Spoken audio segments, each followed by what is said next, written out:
how to fix Xiaomi 15 keeps crashing.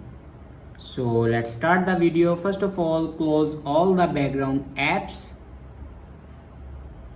like that. After closing all the background apps, then restart your device. For restart your device, press and hold volume up button and power button at the same time like that.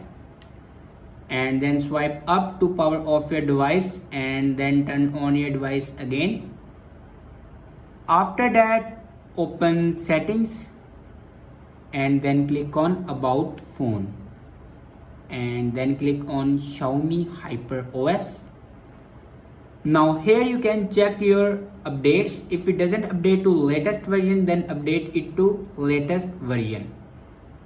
After that, go back to the main page of your settings and then scroll down and click on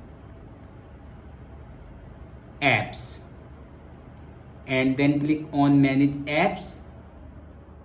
On top right corner you can see these three dots. Now click on it and then click on other settings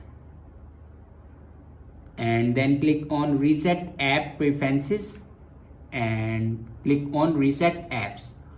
After reset the app preferences, then go back to the main page of your settings and then click on additional settings and then click on factory reset.